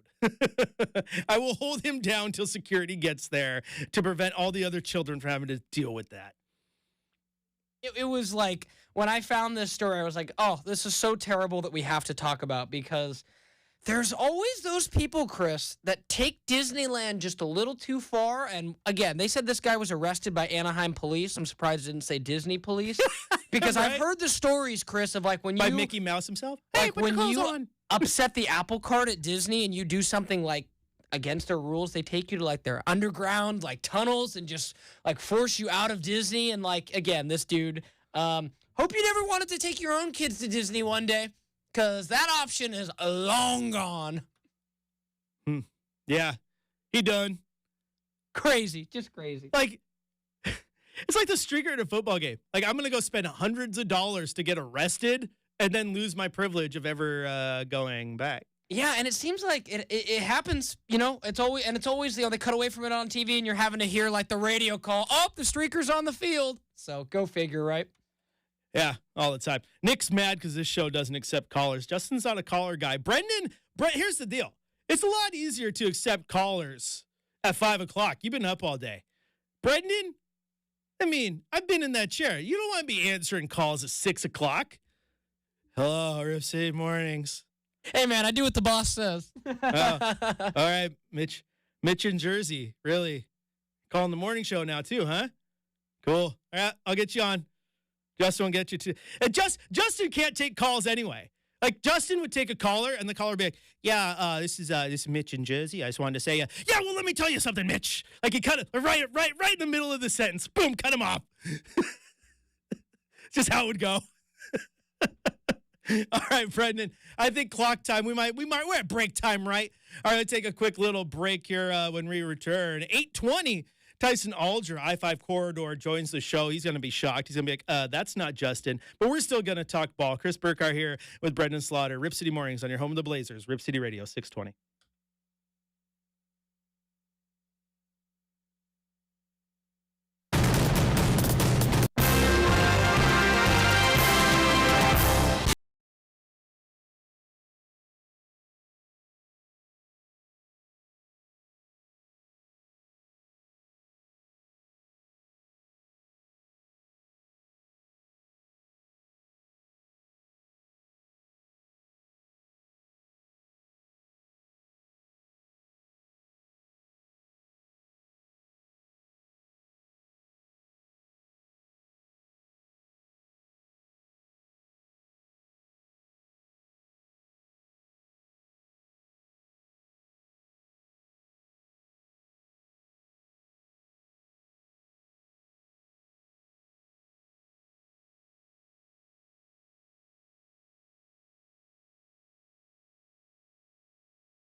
what you need to know. From the Goldberg Jones Sports Desk, your 620 Rip City Radio headlines. Goldberg Jones. Call 1-800-DIVORCE. Good morning, Rib City. It is 8 o'clock, and we got plenty of news to get to, most of which pertains to college football, where yesterday the updated CFP rankings came out. Georgia, Michigan, Washington, FSU in the top 4. Oregon sitting there at 5, still with a chance to get in should they beat the Dogs on Friday. And don't sleep on number 7 and number 8, Texas and Alabama, respectively.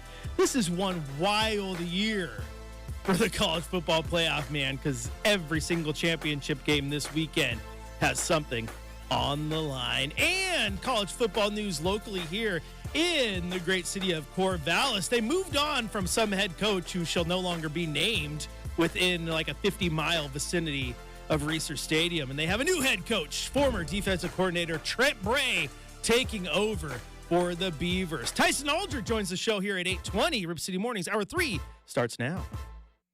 The home of the OSAA is 620 Rip City Radio. The most transparent show in Portland is Rip City Mornings with Justin Myers, here on 620 Rip City Radio. Man, the YouTube chat's coming in hot and heavy today. Let me tell you what. I'm throwing the YouTube chat off, Brenden. So, what do we do? Chris is talking about us. Justin doesn't talk about us. Like we could just comment with impunity because Justin ignores us. Not me. I listen to Tony. Tony calls in sometimes to the fifth quarter. Formerly Tony of Boring, he said. Now Tony of Portland. That's right. Call in. I'll let you through.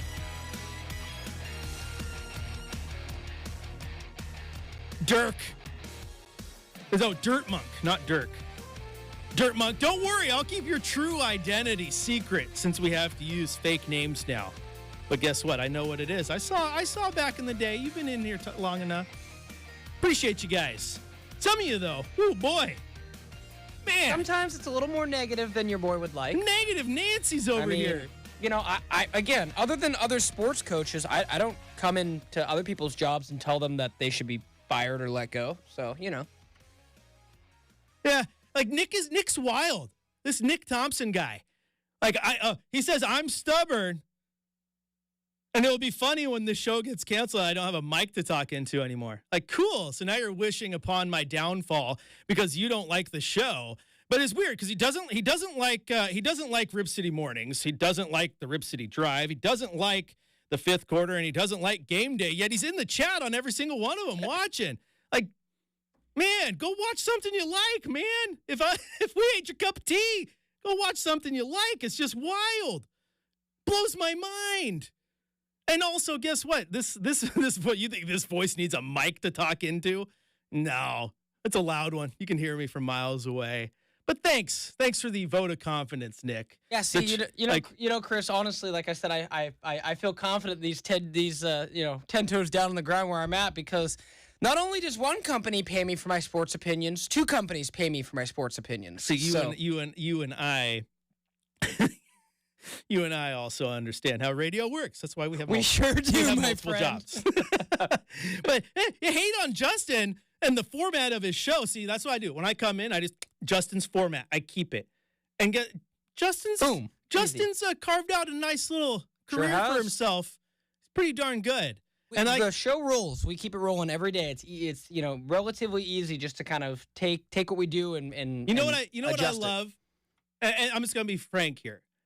Like some people wish there were callers on here. Some people wish there weren't callers on the drive. You know what I love about filling in for both Chad and Justin is both of these shows they're very different. They're distinct. I think that's what makes them fun. If every single show I tuned into was the exact same, I'd be bored as a listener. So we're just going to keep doing our thing.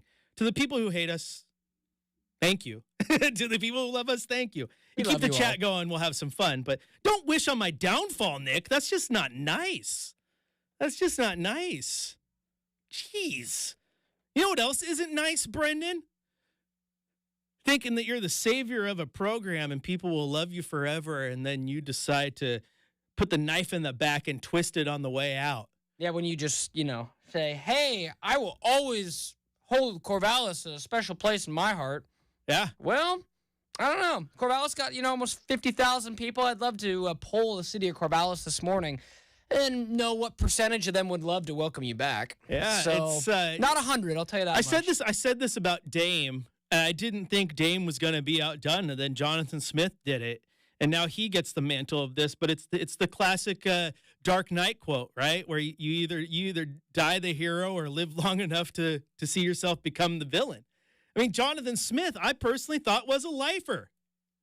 I thought he was a lifer. I didn't think he was going anywhere. I thought he was the right guy at the time when they hired him. I'm like, this is perfect. He is going to get this Phoenix to rise from the ashes because Gary Anderson, as we all know, I mean, Gary Anderson left that program, quite frankly, in the worst shape in the country. And very few coaches have left a program that bad when they walked out the door. Like there's been programs, Brenden, that have been bad when the coach left, but Gary Anderson took everything out of the cupboards and then tried to burn the cupboards to the ground. Yeah, like I said, I can't, I would really need a side-by-side comparison to see if it was about as bad as like when Mike Riley took over for Jerry Pettibone or any of the other just like really dark days of Oregon State football in the past. But yeah, I mean, Gary Anderson left a trail of disaster and, outside of, Ryan Nall and Isaiah Hodgins, no disrespect to anybody else on that team, it was a pretty forgettable group after that. And no one that we're really like, oh, yeah, remember that guy. Seth Collins? I think he was already gone by then. So, but yes, good memory. But no, I think that, it was, make no mistake, Chris, other than maybe Kansas, which Kansas at the time was terrible too, and credit to their program for also getting themselves out of the dumpster. It was either Oregon State or Kansas for the worst Power 5 job in America at that point, and it was not even debatable. That was between the two. If you go through the numbers from 2014 to about 2022, really like the winning or losingest programs in the country. And so you needed to do that, and obviously, now we've kind of seen we'll see what the future ultimately holds. Chris, I'm very excited to hear what Trent Bray has to say at 2:00 today. Personally, and I think there's a 99.9% chance he will not do this. I'd love to see him come in and quote the Wolf of Wall Street and say, "I was never leaving." Just to throw a little pettiness flick, be like, "I was never leaving." So we'll see. That's going to be 2:00 on Pac-12 Network. So anyone that's around, check it out and hear the new coach, your Oregon State Beavs. Yeah, man, and that'll be big. And Trent Bray. He's in a good spot because he has a chance, Brenden, to be what you thought Jonathan Smith was going to be, the true savior, right? And Jonathan Smith, don't get me wrong, he left the program in a good spot. Way better than he found it. However, that is hard to say because how can a program be in a good spot with no conference? It's hard. Right? That's why I always call out Duck fan who hates Mario Cristobal. Like, why? He and Willie Taggart changed the program for the better. Willie Taggart changed how Oregon approached recruiting. And then Mario Cristobal built on that and left the program better than when he took it over. And Dan Lanning is building on that as well. But Willie Taggart was the one who's like, we can go recruit the big guys. We just have to approach it the right way. And then hired a bunch of A-plus recruiters. Changed the game. Then he left. But you got to acknowledge that he did some good things. Of course, Jonathan Smith, absolutely. A lot of good things. So do you have to kind of separate then, like, art from the artist in a sense and be like, there can be both. You can have reasons that Oregon State fans, rightfully so, are upset with Jonathan Smith, and then reasons where you go, yeah, how many other, because you look, and this is one of the most fascinating things, Chris, I believe it's just Jonathan Smith was the only coach in the 2017 cycle who had a winning record or still had his job. So it makes you think, could anybody else have pulled Oregon State out of the depths? No. So that's where you have to go, you thank him, but the way that you left tarnished what he did. That's how I've arrived at it. It's like, credit, because I don't know who could have built them up from where they were, but then when you leave, it's going to make Beaver fans forget all that, the way that you left. Oh, yeah. They're forgetting it all. And so now, like I said, Trent Bray has a chance to Do something special. Be the guy that gets them through their darkest times now. Let's conversely look at it the other way, though. I think it's going to work, Chris. Tell me why it wouldn't. Tell me why maybe, is there a chance that this was a knee-jerk, hey, the players want this guy, let's get this guy, and you've seen cases, it can work both ways. We've seen the Kyle Whittinghams rise after Urban Meyer and be, wow, that guy was the architect of the defense, and he was more than ready to be a head coach. Then you have cases where coaches leave, they hand the reins to a coordinator, and it doesn't work. I'm not talking about all the Pac-2 stuff and all that, but specifically on the field, Chris. Will it work? I think so right now, but, what are the odds it does? Better than 50%? That's what I'm working through in my head at the moment. And you're going to have to keep working it, right? Because there's just so many. I know, right? There's just so many unanswered questions. A lot of variables. What is a success now for Oregon State? What's the bar? There is no bar. I mean, you're going in as an independent that's not an independent that has a conference but doesn't have a conference. I mean, and you're in a no-win really next year because you're not a member of the Mountain West, but you're going to partner with them for scheduling purposes. But since you're not a member, you have no chance at winning the conference outright, right? So you don't get any chance of getting one of those berths that, the top-ranked team champion gets. You're going to have to struggle real hard to get in otherwise. They're going to have to schedule very smart with their air quote, again, non-conference slate because they're filling it with Mountain West teams. So, I mean, does a 10-win season get you anywhere? You just don't know. I mean, it's uncharted territory for them and Washington State, but I do like the hire because, again, at this point, Brenden, I've thought this for a while. It's about keeping your head above water. It's about, like you said, your Titanic reference. It's about staying on that board. Right? Until the lifeboats can finally come get you, right? We've got the whistle in our mouth, man. We're calling them. We're calling them back, man. Yeah. You could. Here's the deal. It's Trent Bray's job to make sure that you are Rose and not Jack. It's true. that is Trent Bray's job. It's true. It's like, Jack, you look and you're like, maybe should have kept the upper half, the heart out of the cold water, Chris.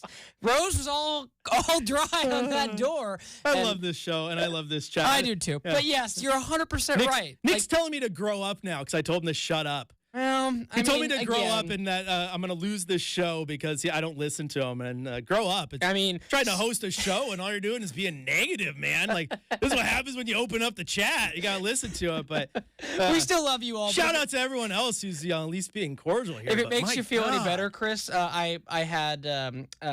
we did a. He's loving it. He's getting all airtime. He's getting his name dropped on. I hope Nick's his real name. He didn't use a fake name like our boy over here, Dirt Monk, who I'm going to protect his identity.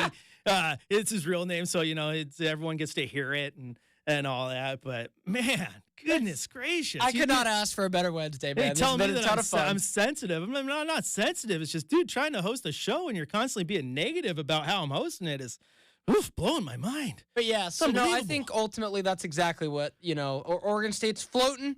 They're hanging on. It's not sinking for now, Chris. Now we have to figure out if Trent Bray can, put his money where his mouth is, for lack of better terms. Yeah. And that's what I thought, Brenden, they needed to do, was just make sure they didn't sink.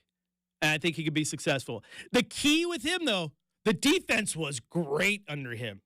The changes they made and the ability to actually play on that side of the ball, he knows what he's doing. And you said it earlier, so credit to you. OC hires key. The OC hire is key. And I don't know if it was a mix of Smith being on the way out or maybe Lindgren just not being that good. I thought the offense stagnated so bad in the second half of the year. I'm like, you have one of the best running backs in the country. The wide receiving core is good, but they're not great. But you did have a really good quarterback in DJU. And he should be used for more than just running quarterback sneaks up the middle. He's got a cannon. Use it. It's stagnated. All right, we're going to take a quick break. When we return, the man, Tyson Alger of the I-5 corridor, joins the show. We're going to talk a little more Beavers and Ducks, get his take on it as we head to this big game on Friday. Chris Burkhardt here on this show that's doing wonderfully. Rip City Radio 620.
welcome back into Rip City Mornings. Chris Burkhardt here, filling in for Justin Myers. Today was a little bit under the weather, and I get to do what we get to do every Wednesday, and I feel bad for him because Tyson's probably going, this isn't Justin.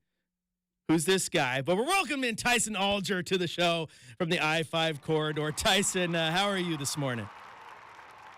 You know, this is a nice treat for me.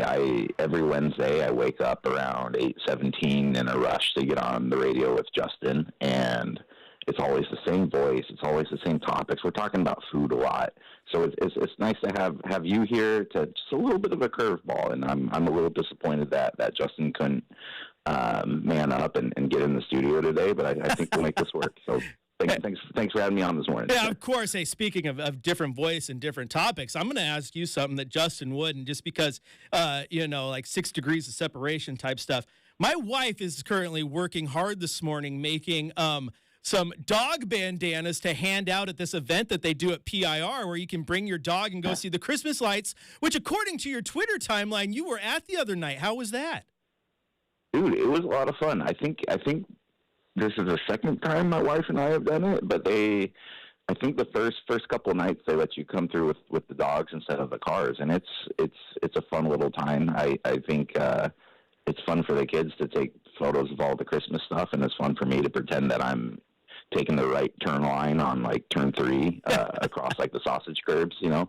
So it's fun for both kids and adults out there.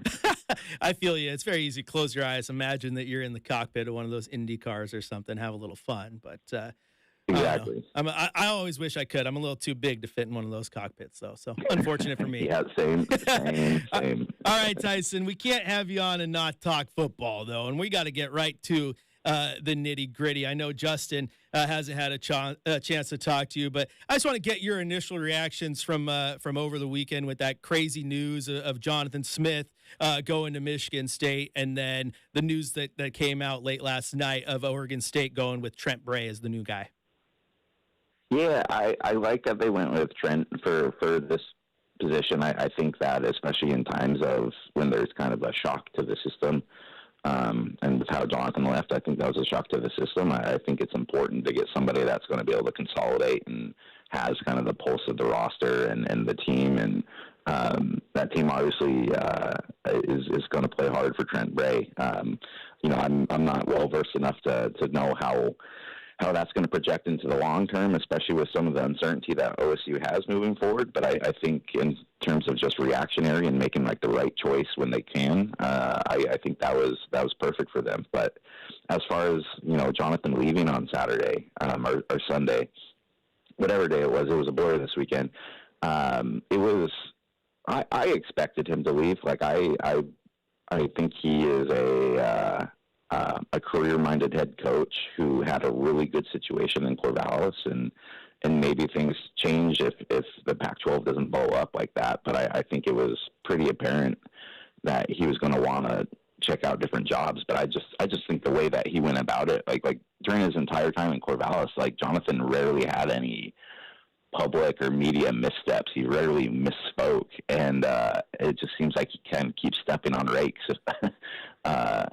when talking about Oregon State or his conversations with Michigan State over like the last year. It's just, I think there's a lot of like high emotions, and it's a pretty raw nerve at the moment for Oregon State fans, and eventually maybe things settle down and people are able to put the last 4 or 5 years into perspective and see that, that era of Oregon State football is one of the more prosperous ones that they've had in a long time. But that's not a fun 3 or 4 days. And I think there's been a lot of times this year where Oregon fans have been able to kind of like commiserate with Oregon State. And I think this is one where they can actually relate, because we've seen this happen a lot with the Ducks over the years.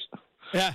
Isn't it interesting, too, Tyson, how things kind of repeat themselves in ways you didn't know? Because what you just said about him rarely having a media misstep and then it kind of going opposite on the way out, that just happened for Blazer fans with Damian Lillard, right? Like, the guy never said anything wrong in the media, and then the way he exited was totally opposite of everything you ever believed in the man.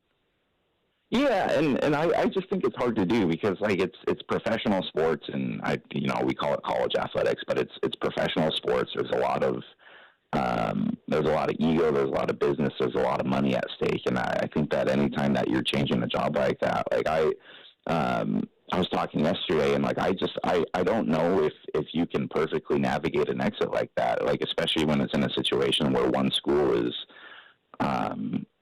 the perception is that they're going to be really struggling, and the new school seems like an escape hatch. Like I just don't know.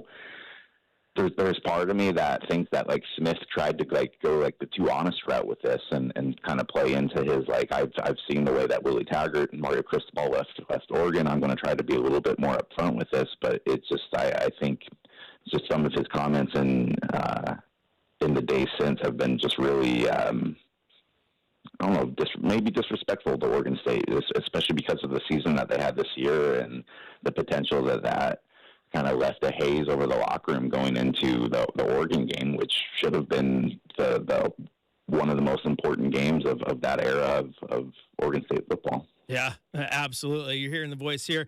Tyson Alger of the I-5 corridor joining the show like he does every Wednesday. All right, now Tyson, let's move into the wheelhouse. The Oregon Ducks college football playoff rankings came out last night. Oregon moves up a spot. They're sitting there at number 5. Does the winner of that game Friday lock up a spot, or is there still too many variables going on? I think as long as it's not like 100-98 type of game where both teams just look terrible, like I think that the rankings yesterday fell in line with what a lot of us have thought for the last month or so, and that's whoever ends up winning the Pac-12 is going to get in. The fact that Washington jumped up, the fact that Oregon jumped up, it seems like the Pac-12 is getting that little bit of respect that it hasn't gotten in past years. I think that this it's pretty crazy that in 2 days we're going to have a game that a Pac-12 team is going to win and they're going to make the playoffs, because it's been since 2016 since one got in, and it's that constant narrative that this conference has had of not being good enough. And since the Washington game up in Seattle, since seeing both of those two teams play, I think both of them are playoff caliber, and I don't know if that is on the table whatsoever going into this next game, but it would be pretty cool if somehow the Pac-12 was able to sneak two teams in there. I just can't see that happening. I saw that the other day, people predicting that, it could happen. I'm like, if they snuck two teams in, I mean, could you just imagine, like, if it paired out where Oregon and Washington have to meet up for a third time with the national championship on the line, like all that in the very last year of the conference? Like, it would be an ending that Hollywood couldn't write. Yeah, I think I would be tired of talking about Washington at that point. But if we have to get to that point, you know what? I'll suck it up and take it. Like I think that would be fun. Hey, I know you're. Hey, I'm going to make you talk about Washington just a little bit more, because the Ducks. Okay. That's okay. Hey, the Ducks have looked much improved after that loss since Washington. They've been taking care of business, looked better every week. Washington has not looked as good as they looked in that game against Oregon. And then Oregon comes out as an early 9.5-point favorite in this game. Like, what's your feeling for the Ducks heading into Friday? Yeah, I mean, I get why the spread is like that, but also it's kind of wild to think that Oregon is basically this version of this Oregon team last year, and this year's 0-2 against Washington. And the fact that you can beat a 2-score favorite going into the championship game is a bit wild. But if you watch the way that these two teams have played since the Washington game, it kind of makes sense. I mean, the Ducks have rarely faced pressure situations in the fourth quarter for like the last month and a half, whereas Washington has been kind of having to play late in the games. They're having to get by. They're looking fluky at times. You're wondering whether Penix is hurt or if something's happening with that offense. So it's definitely like two ships getting to Vegas at different points.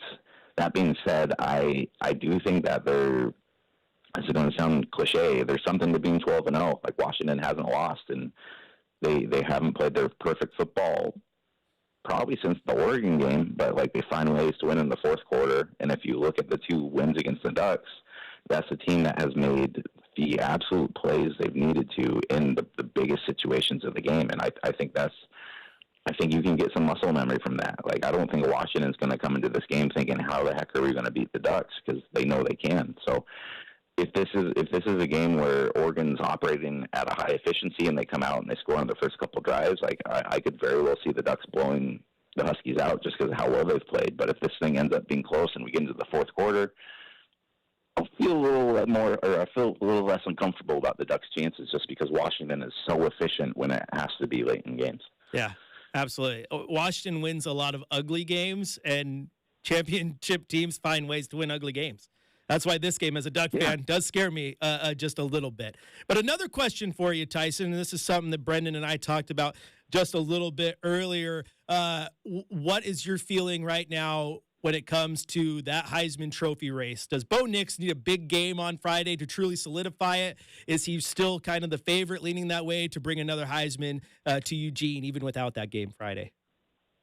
I feel like right now it's between Nix and Daniels, which is interesting because like for much of the year we kind of thought that it was going to be whoever won this Pac-12 championship game between Penix and Bo would end up kind of having the leg over it. But I mean the numbers he's putting up down at LSU are pretty tough to beat if you're not like the Pac-12 championship. And so I think Bo's put up comparable numbers, and if you're able to like hang the fact that like you went 12-1 and won a Pac-12 championship and made the playoff and was the absolute fulcrum of the most efficient offense in college football, like I think that's a pretty solid Heisman resume. Like I think you would go the other direction if there weren't any viable candidates, but the fact that you have a very, very, very good quarterback for a very, very good football team, I think it would help if he had 300 yards and 3 more touchdowns this week to go along with things. But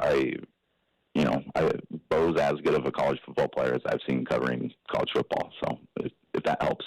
Yeah, no, that's some high praise for sure. I do want to round back real quick to that college football playoff. And the reason I asked you about a Pac-12 winner, are they like if Oregon wins, are they a shoo-in? Because there's been a lot of chatter already that, if Alabama wins, they're in, and which is crazy to me that a team can go from 8-1 just because they play, or 8 to in just because they play in the SEC. But if they win, are they in? And then secondarily, can the committee leave out a one-loss Georgia non-SEC champ? I mean, it'd be tough for them. Like I think anytime you're leaving out one of those fan bases, it comes with a little bit more risk of pitchforks than if you're doing it with a Pac-12 fan base. The Alabama stuff confuses me because if you've listened to like the national narrative from like the start of the year, like everyone was ready to bury Alabama. It was this could be Saban's final run. This isn't the same Alabama team. Blah blah blah blah blah. And then they win some games that they should win, and immediately it's right back to this is a playoff team. Like why was anybody doubting? And it's the same people who are saying all the things. And it's just like I think Alabama is a very good football team. I think they could probably compete in the playoffs, but at this point, with like the rules that you've set out and the kind of the guidelines and whatever the point of the selection show is, they shouldn't be in that criteria. I know beating Georgia would be the best win in college football that year, but so would beating Washington this week. Like that's beating another undefeated team, and it wouldn't surprise me if they find a way to backdoor Alabama into the thing just because of it being Alabama. But I don't think that this is the year that they're going to just jump, 4 spots to get there. Yeah. But I also don't think that they're going to beat Georgia this week. So we'll cross our fingers and hope that it's not chaos. Yeah.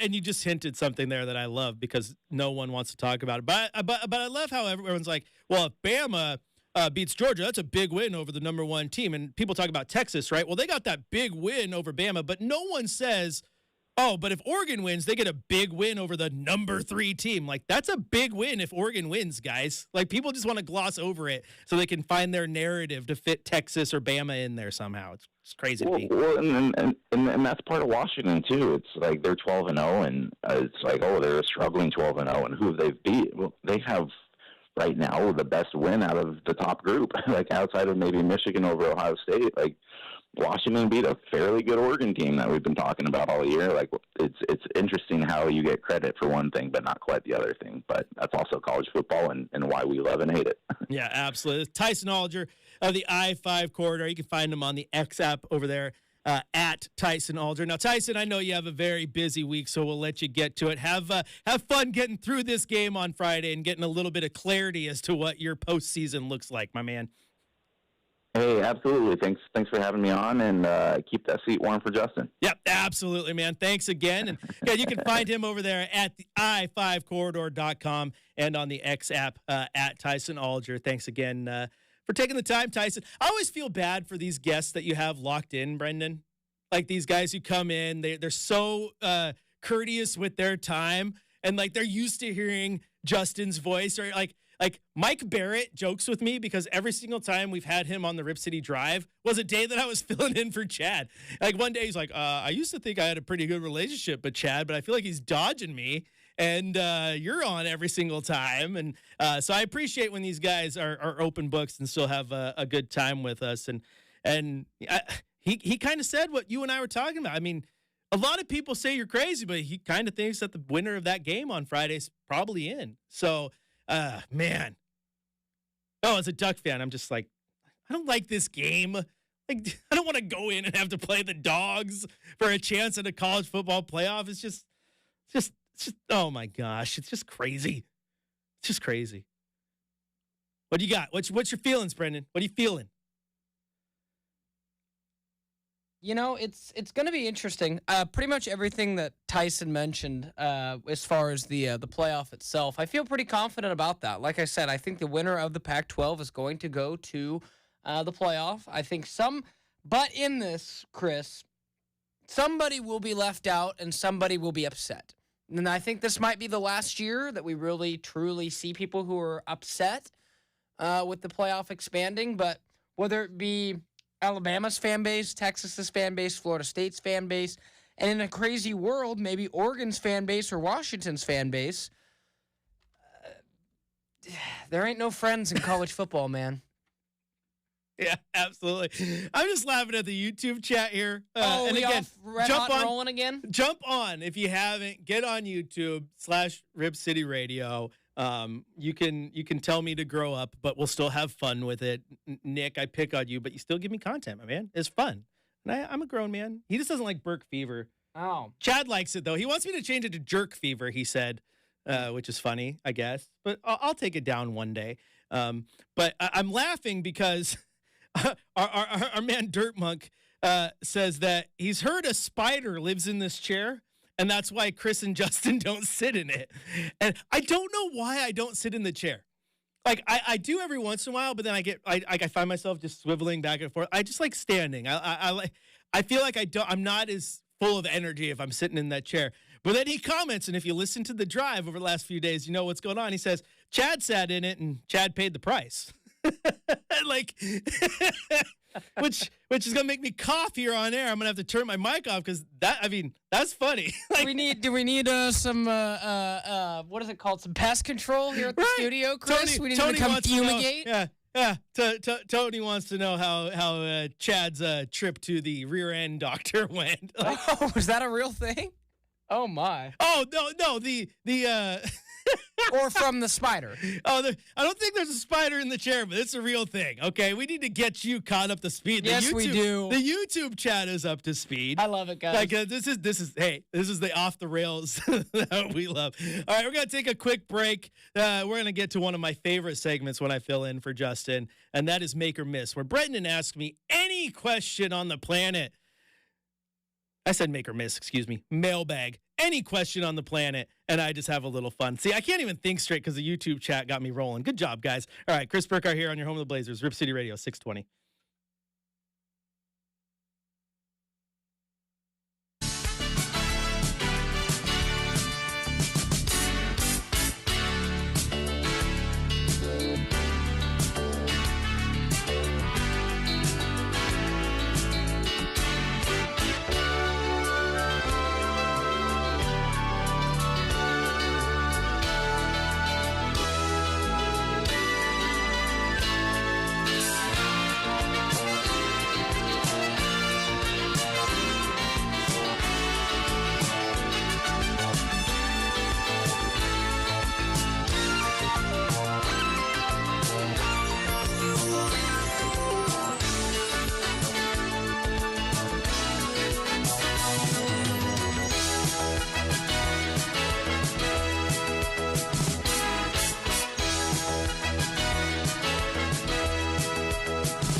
welcome back in. I almost said the fifth quarter, man. When you fill in for everyone and you host all five of the shows we have because of Courtside, very easy to mix them up. All right, Brenden, I don't waste time. Pod that music down. Get the mailbag intro going. I want to hear what you got for me. It's time for the RCM mailbag. With any question, any topic, Justin can't duck the tough question. What do we have first?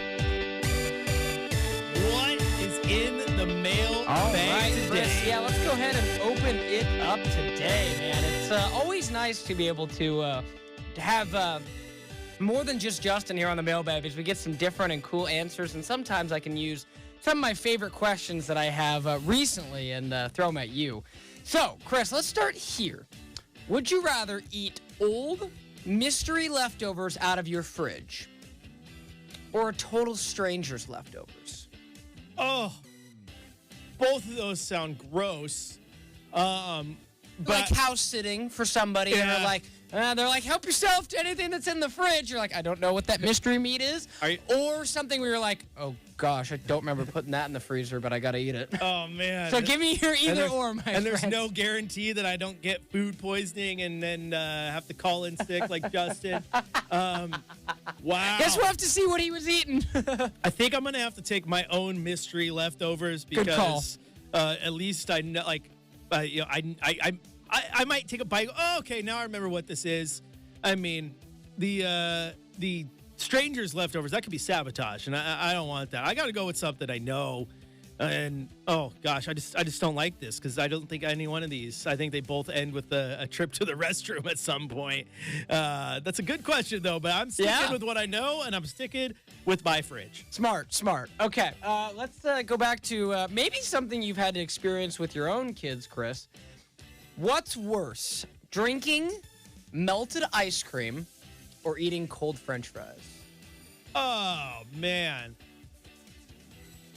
Drinking melted ice cream's worse. Because that's like a melted milkshake, essentially, you're just right? You're just like drinking warm milk at that point With sugar. Yeah. And like ice cream is not good melted. Like you got to have it, that consistency, that slight solid that melts in your mouth, right? You don't want it already melted. That's stupidity.